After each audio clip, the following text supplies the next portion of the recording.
Hello, YouTube fans, here again on the figure why not, classic western from the late 80s, that being London's. Typical to one of my favourite actors who sadly passed away this year. I figure why not do this one, being London's. So where can I start with it? Well, basically there's loads of well-known songs, the well-known actors that appear in this. It's funny enough, none of them are not exactly what you call London's anymore, but in 1988, this became a big hit. It brought back the Western. Now, granted, there was Westerns before that, like in 85, we had Pale Rider and other great ones, but Westerns were not really that big. It was only into the late 80s when this come out in 1988. London's got made. It became a big hit. The rest is history. And I like this one. For cowboy films, I actually like this one. I think it had a good story. It was like a revenge film. It was a good one. So we're going to go with it. I always love the music to London's, where they're going in the desert. It's sort of like black and white. They pull the guns out. You know, then when it's going to be a good film. The music I always loved.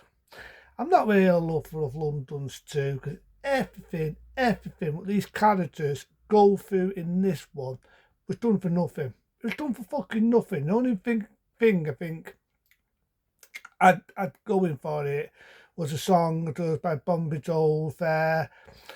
We all know, I'm gonna take you down to a bit of Victoria.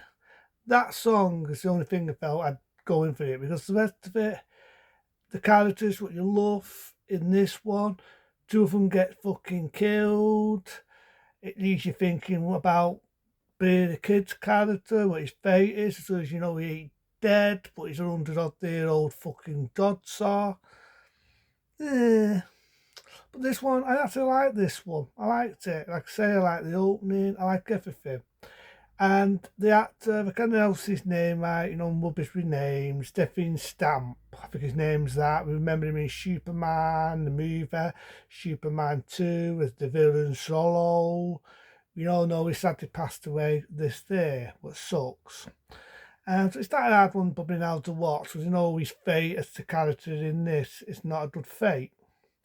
So you've got this young lad, he's running around, you don't get the idea at first it's Billy the Kid, you do later in the film. And this guy, he runs a farmland, he runs his own place, and none of the others like it, they want to take the land.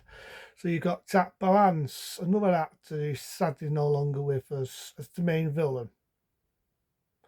And I actually like Jack Palance. He's very good at playing villainly roles. So he played one of the villains in the original Batman the movie. He played the villain, as we all know, in Tango and Tass. And I think he plays a good villain in this.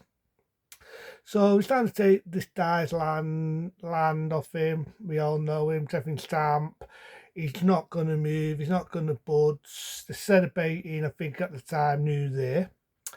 And they're all happy, they're all riding off. Lo and behold, the villain comes in, the villains, as I say, just shoot him up. He puts his hands out like he's cheeses, and he gets shot up. But it's, again, it's a hard one to watch that now. It's a hard one to watch. It's hard to watch now, because we all know he's sadly no longer with us. But I suppose at that point, it becomes a revenge film. All the young characters, Tifa Sutherland, all the other ones, Radio T, every one of them, Hugh Diamond Phillips, damn good actors, really getting into the father's footsteps, and so on. So they all become deputies, they all become sheriffs to find out the death of this person, basically to put them to justice, but they want to get revenge.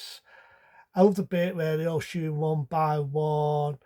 We've got one character in it before our main man got shot, and he's a young lad, and you got an idea he's untrustworthy all the way through. It turns out he's working for the other side. But I always remember the bit where they shoot the villains, and Billy the Kid, the very eyes now, this is Billy the flipping Kid, and he says, "Yeah, I'm sorry. I'm sorry I didn't have a chance to sniff you out before I blew your brains out."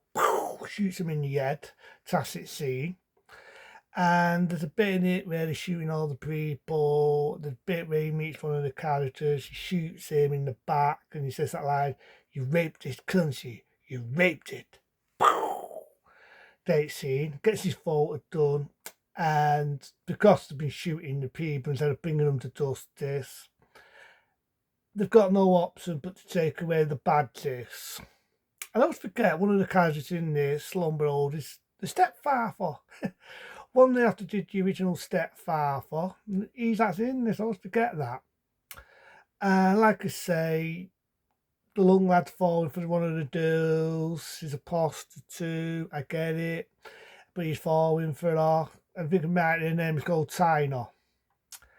And like I said, they've got a bounty on the one who subbed him as the sheriff, so they've got to break in to save him. I always remember the ending of it. The ending is epic. It is fucking epic. Because what they do is they're down to burn them out.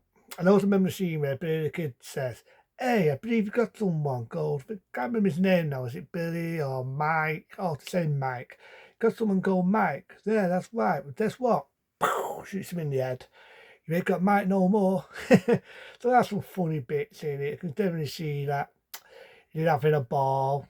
And the feature son of it, and I can't remember his bloody name now, but as Billy the Kid, you can see he's having a ball. It's a hard scene because he's brought through, plays one of the characters in this, gets shot, but he dies like a bounty hunter. I forgot that. And like I said, I just love the way they break out. The photo shoot takes down, they come out, it goes in slow motion. Most of them get killed, but in an epic death. Unlike this one, which pisses me off. But in this, they get on the horses, and Billy the Kid gets one lucky hit and shoots that parents in the head. "This one's for you. Now it's over, you son of a bitch." Shoots him in the head. And you do get a monologue by, his name now, I say I'm rubbish with names, Chief of Sullivan, that's it. He does the monologue, which I never knew why, because this character got killed in number 2, so I did this monologue, blows my freaking brain, but he does a monologue about Billy the Kid, that he got shot. You know, you listen to your Billy the Kid, you know, back daddy, Billy the Kid, and all that. It goes on about him getting shot, and when they went to a coffin, nobody could find his body. So the opening for that 2 years later. Second one, like I say, I'm not a lover of it because it made everything they went through in this pointless. But I do actually like this one. I like the music, I like the feel. It's like a revenge, it's like an adventure. You got a pack, it made it different because it was young people, it was well-known actors from well-known actors. You know, the son's taking over the father's footsteps. And I think they do a good performance. I can remember the bit where Diamond Phillips goes on about his family. They got butchered, they got massacred. It's not graphic, but you can picture it in your head. It's not like the scene what I remember in Soldier Blue. Remember that true story where the Indians all got massacred? It's not like that, but you can picture it. It was probably like that. And he says, "My mother was, her head was bastard, and they killed my sister. They had to save bullets so the bastard heads in." You could picture it was an horrible moment, but the way he delivers that, it damn good performance. I can see why Diamond Phillips became a well-known actor at that time. You know what I mean? It was like his big break from the film La La Bamba. No, 2 years after he did La La La La Bamba, he did this film. And bounds to him, I've always liked Diamond Phillips. I think he's a damn good actor. Actually, I love the way they get shot through, they shoot all the baddies, they get out of dodge. I love the music at the end. It's like fencer feel, it has a hit to it. So London's, it's a damn good one, you know what I mean? When I think of westerns, I always think of, I like John Wayne, but when it comes to characters I really like from the olden days of westerns. Clint Eastwood is my favourite, you know, the man with no name, whether it be Fistful of Dyers More, the good, the bad, the ugly. But this one, I also like this one, being London's. It's one of my favourites, but into them, I'll give it what it is. A 12-star rating for me. The damn good one, and it's only brought back the westerns on the land map. But into them, be smart, be safe. See you later.